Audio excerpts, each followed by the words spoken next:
Hi, this is Peter Woolfolk speaking. Now, first of all, thank you so very much for listening to the podcast. Now, I am very excited to let you know that the podcast is now available on Amazon Alexa. You know the drill. Simply say, Alexa, play Public Relations Review Podcast, and she'll take it from there. And again, thank you for listening. And if you enjoy the program, please become a subscriber. Now, on to the podcast. Welcome. This is the Public Relations Review Podcast, a program to discuss the many facets of public relations with seasoned professionals, educators, authors, and others. Now, here is your host, Peter Woolfolk.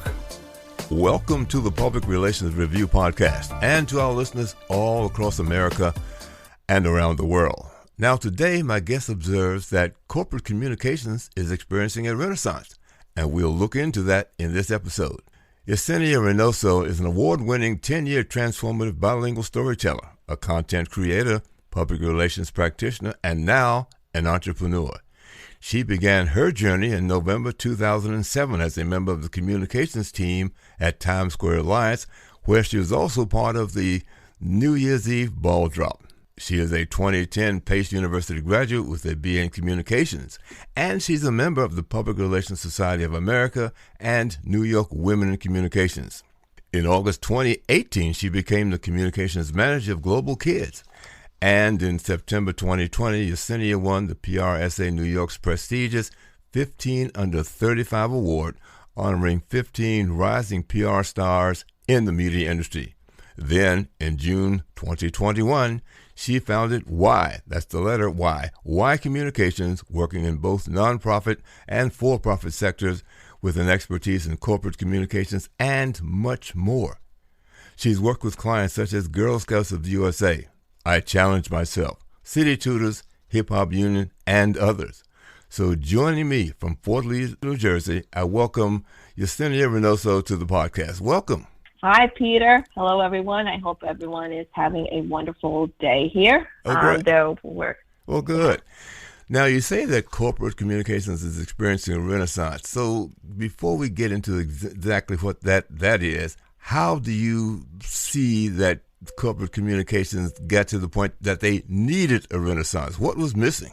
Well, I think the missing ingredient in corporate communications, I think, are the following three items. Number one, authenticity. Number two, credibility. And number three, communication. I think all three of those are directly interwoven with one another. And as companies realized that their consumers were much more interested in learning who they are, what they represent, and more importantly, why do they need it to have their message out across various platforms. I think companies now started to realize that corporate communications needed to be inserted across all businesses. And so I guess in some ways, Peter, PR is definitely needed across the board. And personally, I think, corporate communications ended up becoming the main benefit or recipients, as I like to call it. So with that in mind, then, how do you see that they have actually begun to structure their renaissance? What have many corporations been doing to get to accomplish those things that you believe were missing? Well, obviously, for corporate communications is the perception of when a company creates and develops a brand identity and maintaining communications with the general public. And so teams now started to put a much bigger focus on their image, their reputation with external and internal audiences, thought leadership opportunities where senior executives or any other spokesperson within the company starts putting themselves out there to inform the public about what they do, and more importantly, why do they want to solidify themselves as thought leaders. Developing a bridge between employees and management with the rise of internal communications, and of course, a variety of communications collaterals, which is whether it's consisting with written materials such as press releases, memos, verbal opportunities, whether it's interviews or videos, and visuals, whether it's illustrations and photographs. So it's It's a major multitude of ingredients that when you put them together, it becomes part of the corporate comms umbrella. Mm-hmm. One of the things I read not too long ago that simply says that content marketing is one of the ways that companies are helped to better connect with their markets online. You sort of subscribe to that idea because a lot of what you just mentioned is content for corporations.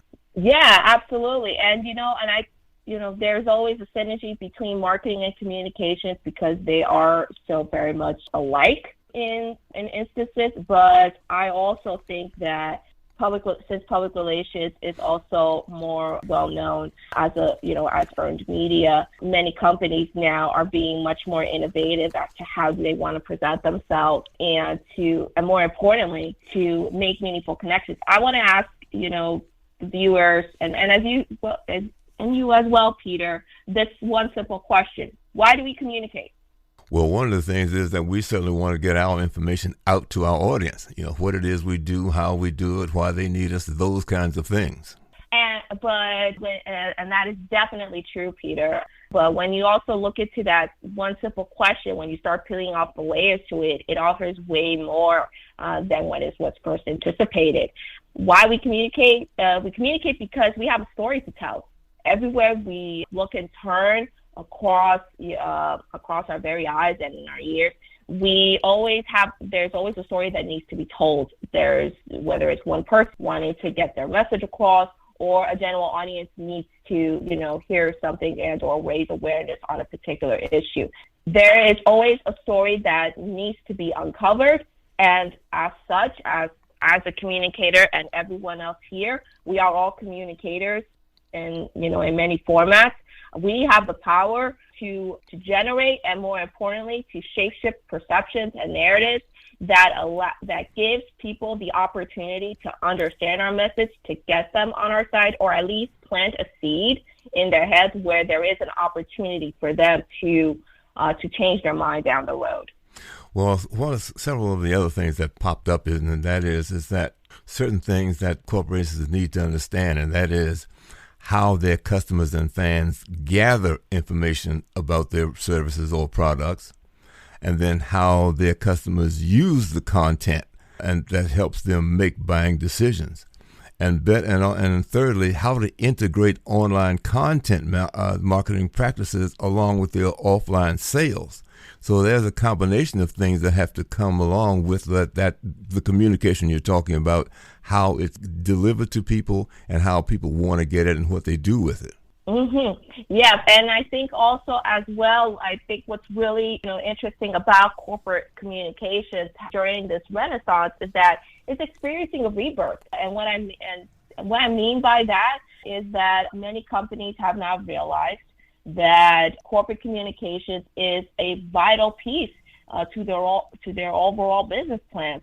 And so as these organizations start figuring out components as to what they need to do to incorporate into their strategies, they have to put a lot of, the backbone of it, they have to put focus on management communications, marketing communications, as we've mentioned, and organizational communications. And so, as these organizations have to develop a better sense as to who their audience is, it doesn't matter whether it's traditional or digital. They need to know that every strategy that they put out there is audience-centric. Why? Because having an audience-centric strategy sits at the intersection between the company goals and your audience needs. At the end of the day, all these organizations have to develop content that is engaging, shareable, and communicative. One or various that produces a call to action so that their audience can follow it, spread the word, become brand ambassadors to a certain degree, and become extremely brand loyal, which is what the organization wants.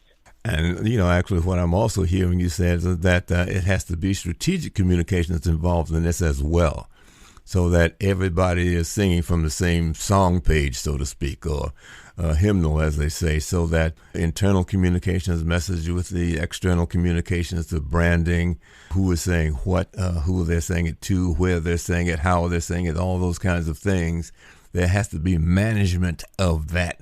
So there's cohesion across all of the communications platforms.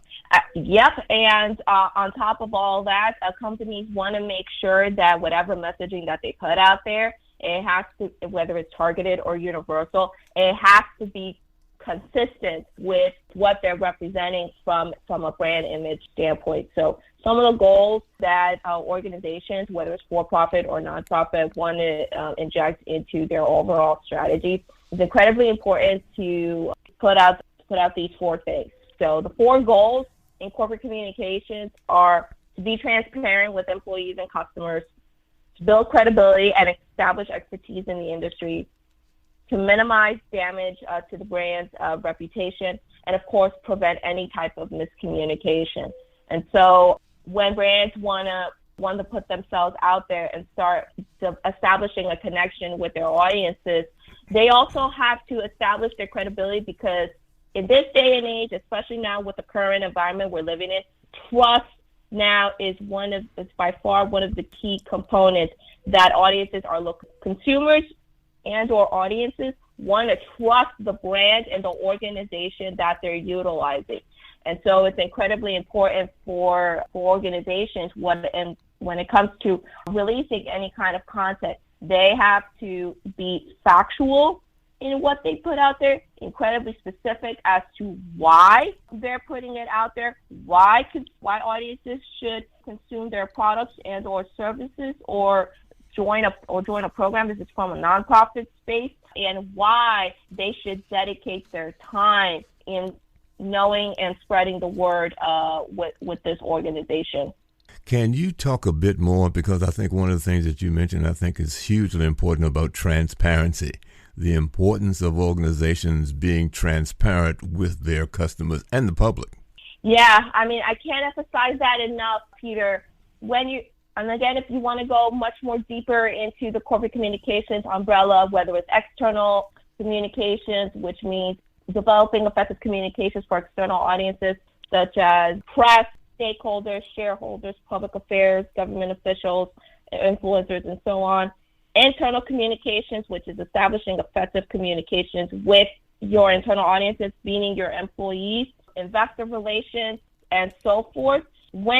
For companies, in order for them to be able to transmit whatever message they want to put out there, they have to cement credibility above all else. Why? Because when you cement your credibility, you are basically solidifying yourself as a leader and an expert in this industry. Many audiences want to know the ins and outs of what the organization is doing and how they are using these approaches. And so companies have to figure out ways as to how to establish their credibility, how often they need to put out the content, establishing different types of connections with their audiences, and as well as handling sensitive issues whenever a crisis pops up. Well, a couple of things. There's a lot to unpack here, and one of the other things that I think that needs to be maybe touched on is the importance of employees as ambassadors for your organization, and so why they need to be treated well and how they can help spread the message to your audiences. Yes. Internal communications is the one particular category within the corporate communications umbrella that has definitely grown in terms of importance over the last decade. Internal communications now is undergoing its own mini metamorphosis in the sense that now, especially given what is happening now with the COVID-19 pandemic and with the eventual transformation of the workforce becoming a much more remote hybrid model, many organizations are putting a major emphasis as to how they want to develop messaging to keep employees informed, but also to keep them in the loop and highly productive on many of the initiatives that the organization wants to put out. Company culture is incredibly important, and so organizations want to figure out how can we bring in our employees to make them feel highly involved in the process. whether it's establishing different types of events, developing an internal communications platform so that all employees can offer ideas, to developing workshops, panel discussions, anything internal that employees can utilize, and also educating employees on the basics of what's going on in the company. Remember, Peter, internal employees can be your brand ambassadors as well. So when an individual goes out there and talks about the company, they need to know at least the basics as to what the company is, what do they offer, why do they do this, the mission, the values, and everything else. So that way they could attract external audiences in for them to be able to do much more research about the company, and as well as establishing a connection. A couple of other things come up about employees. Yes, because they are valuable representatives of your brand. One of the things in terms of internal communications is because employees work all over the shop or organization, they see and they know a lot of things. Some things could be, the wheels could be coming off. There could be some problems going on that perhaps the C-suite needs to know about. So there needs to be a communications mechanism that these employees can feel comfortable saying, hey, look, there's a problem here. We need to fix this, because if we don't, here's the outcome, and it's not very good. So that's another way of making sure that employees can communicate comfortably any actions that they believe need to be taken to prevent damage to the company or the organization and the brand. Yep, and you have to trust your employees, because at the end of the day, they know the ins and outs of the company. They understand what is right from what is wrong. And you also want to develop an environment of inclusivity and productivity where employees can easily be able to contribute in the business's growth. And so developing communications platforms such as Slack, an intranet site, and many other different types of platforms, it helps the employees to be highly engaged in the process. And speaking of of employees, we've also been seeing, Peter, an interconnection with internal communications and DEI, diversity, equity, and inclusion, where now employees are being much more receptive to not only learning about DEI, but also figuring out ways as to how to incorporate it into their overall business. Mm-hmm. Whether it's doing major audit overhauls about how their corporate structure is, to senior leadership, taking the stance, and as well as employees being fully interactive with the process. It has become, a key component in the overall internal communication strategy, because we as communicators, we are now learning how to talk DEI and how it needs to be inserted not only into that piece, but also the overall business plan as well. Mentioning the DEI portion of it, my position has always been, if you're going to have an effective DEI program in your organization, it has to start at the top. The senior management, the president, the chairman, whoever that senior person is, must get in front of the group and say, this is what we're going to do. Here's why we're going to do it. Here are the benefits that they're from incorporating this. Because otherwise, if it's just something that they shake their heads, okay, fine, let the human resources department handle it, it is not going to get the same sort of traction in that organization if it comes from the chairman or the president saying, this is what we're going to do, it is the right thing to do, so we're going to move forward. There's a big difference as to how that begins to be implemented. Yeah, and not only that it starts at the top, it also starts as well from a sentiment standpoint. It needs to be genuine, and it needs to generate a real impact. And what I mean by that is that companies have to, if they're going to be pursuing any kind of DEI initiatives, it cannot be performative, straight up. Companies need to truly and genuinely be heavily involved with incorporating DEI into their overall business, which means from the top down, every single person needs to be involved in the process. There needs to be a clear roadmap as to what exactly do they want to accomplish, and the kinds of policies that they want to incorporate, and as well as creating an environment where employees can have open, frank discussions.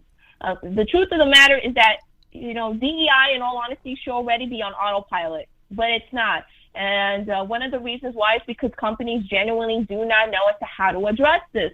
And so many companies are trying to figure out, well, how can we talk DEI? And how can we do it in a way that brings real impact? How do we become allies? And how can we pinpoint unconscious bias and many other discriminatory practices that we see in our company? And more importantly, how can we teach our employees and ourselves as leaders to point that out, to ensure accountability across the board, and more importantly, to ensure that these types of negative connotations do not happen again. It's all about everybody coming together, being held accountable for their actions, and also genuinely putting in the work and the effort to educating yourself, and as well as spreading energy, I should say, on how to incorporate DEI across the board. Well, as with any large organizations and corporations, when you're going to bring in a new program, people like to know what benefits come from this program. So DEI, as well as anything else, needs to be able to show, here's some of the benefits that come from this. And there are benefits depending upon what your program is. I remember writing an article a couple of years ago how Pepsi Cola did had created some program. I don't know, let's say maybe Hispanic foods or something or another. And after 1 year or year and a half, whatever it is, they can say, well, fine, as a result of getting engaged in producing or selling Hispanic foods, this is how much they added to our bottom line. That sort of thing. So there are benefits that come from these programs. They just have to be included in the reasoning for installing them, other than it's the right thing to do. But, you don't want just a warm, fuzzy reason. You want, as a business person, you want to have some business bottom line outcomes from it as well, and they are there. And the very last thing that companies need to be doing, Peter, is, as I previously mentioned, is performative action. Because if you try to make an appearance that you're actually, doing DEI, but in the end, when you peel back the curtain and you find out that practices are so basically the same, then you've been exposed. Basically, you're not taking it seriously. And so many companies need to understand that DEI, for their benefit, and as well as corporate communications as well, aims to increase communication between leadership and employees. The priority is to build a brand and identity for the organization, and as well as the financial benefits of it as well, because many organizations want to know, how does this benefit the bottom line? What is the ROI and or return of investment? And so the perception and the reputation definitely carries a lot of weight when it comes to building relationships with various audiences. And so it's incredibly vital that organizations need to have a clear identity, which reaps both the small and the long-term benefits. Well, Yesenia, I want to thank you so very much. Would you have any closing remarks, let's say, in terms of to those folks listening as to how to improve, if you will, their corporate communications, if in fact there might be some lacking things there? Well, I want to first and foremost thank you, Peter, for again having me in this podcast. It was a lot of fun talking about corporate communications and how in-house is experiencing its renaissance. The only thing that I would like to point out is that for organizations, please understand it doesn't matter if you're small or large scale, PR is needed. Corporate communications is a must in your strategies, and organizations need to understand it's all about your reputation and your image. You have to be transparent with all of your audiences to build and establish credibility, and as well as putting together a corporate communications plan that is going to be highly influential. And so being able to work throughout my entire career in in-house corporate communications department and being at the forefront, I understand from that perspective the importance of companies being true to themselves, but more importantly, develop a business plan that is going to highlight what exactly do they want to put out there. It's their story, and many people want to know the story that they want to tell and be true to it. Yesenia Reinoso has been my guest today. She is the principal with Y Communications, and I want to thank her so very, very much for providing a lot of insightful information. And as listeners, I want to certainly thank you for joining us again.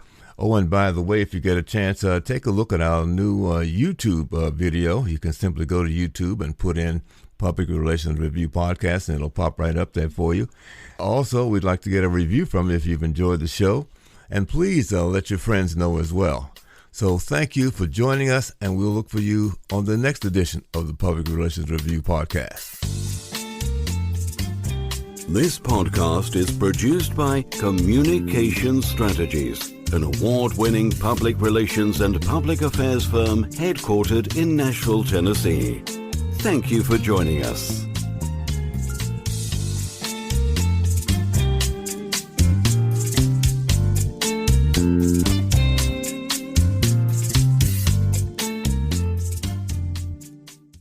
Hello, this is Peter Woolfolk. First, let me say thank you so much for being a listener. Now, I want to alert you to our shiny new podcast website located at podpage.com. However, you can go directly to the podcast site located at publicrelationsreviewpodcast.com. There, you can contact me through email. You can leave a voice message. You can leave a review. You can read an episode blog and frequently learn about the podcast guests. You might also want to suggest podcast topic ideas or even suggest a guest. You can also let me know if you would like to receive our podcast listener logo that you can post on your social media. So I look forward to hearing from you about our new podcast website. Thank you so much for listening to the Public Relations Review Podcast, and have a great day.